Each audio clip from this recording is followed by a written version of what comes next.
when near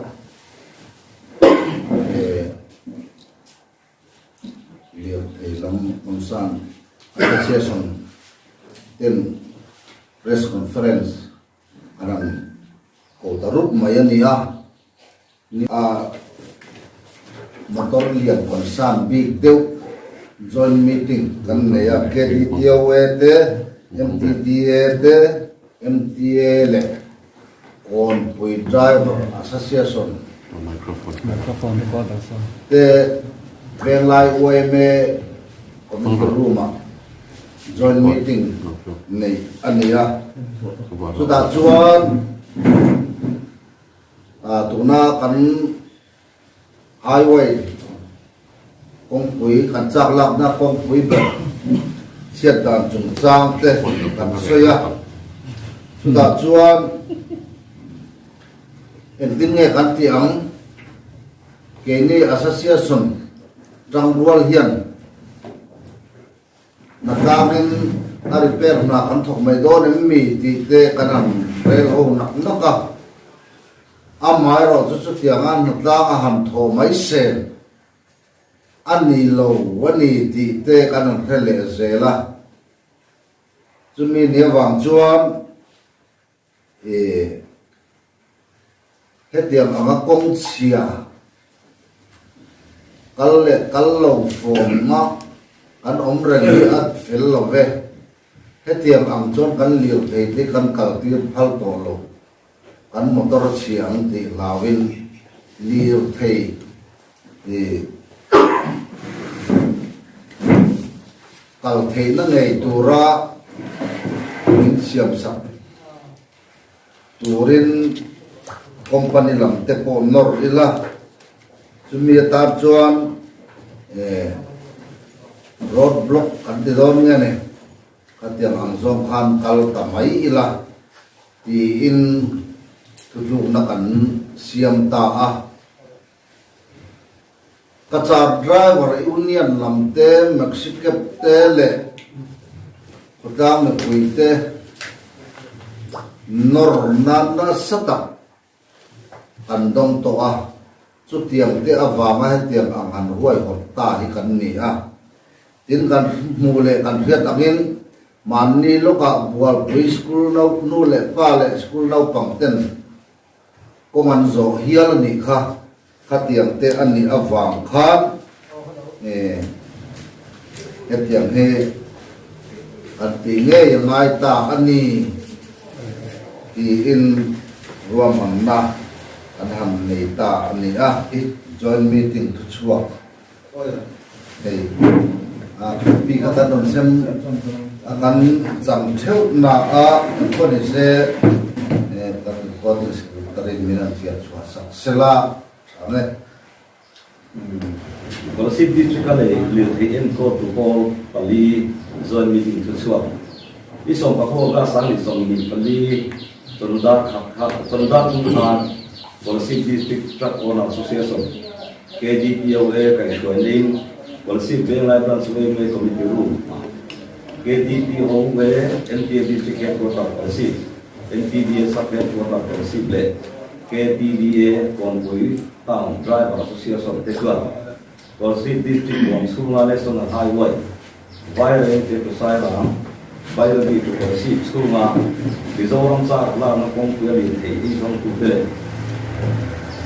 Zirnai No Pangkina Harsabna. Kan to tante ngai tua ti ro nam ni ani ya mun taka kan ngai tu nuin lok thei lo na wangin hetian diam tu ka sia angai ta ani pakana Mizoram sa la ram pong pui motor national highway 54 oblique 306 oblique 06 te siat wanga pun ri to tak na ha sam na pang pang lo hen to awangin sam ni som ni pali fu lo hen le tu la po hian li the e dong tu te le Mizoram ni kuiten har samna kan to lo na tura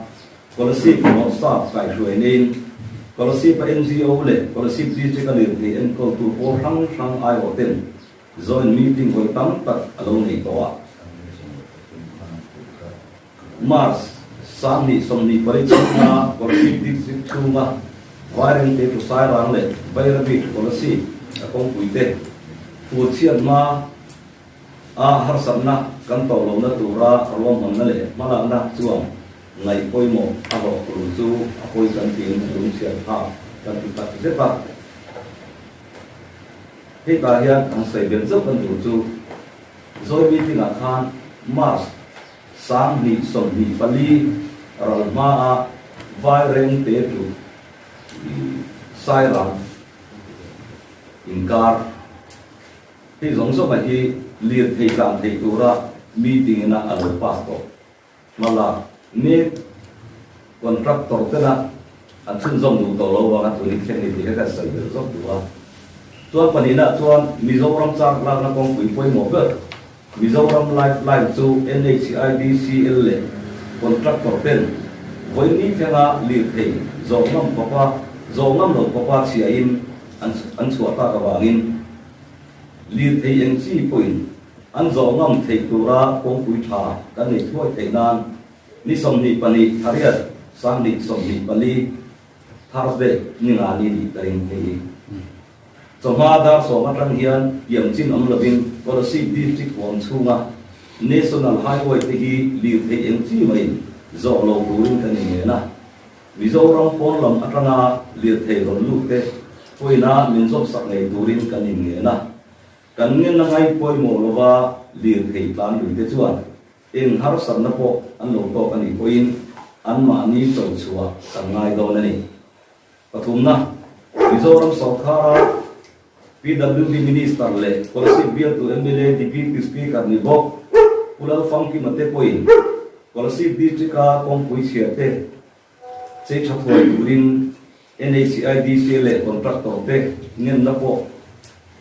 za lo le poi salup hak lowa NHIDCL an hoi contractor te hi policy district ka tangin oga sandi somni pali ro ma nge ya illa chuan le an ai of contractor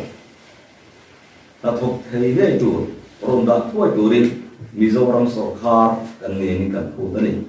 palina ko pui tha kan dei na tura kan mala na te hi political party ten lok na ka na lo man le in chir the na ka na mang lo turin Mizoram political party sang te kan nge na li the nei tu te le li the ei zom tu te zom pa ka zoram pui te poin kan zawai ta ni ki sia min thok bếp turin kan nge din kan som tak le bok ani mangana har sandal tu kan to lo na kan sum tin te lo in ro man lo thiam tu le sum dong tu te kuin an thil zok te an zok thin man pa ngai aya ti to pha lo ram turin vinh ni yan kan nge tak le bok ani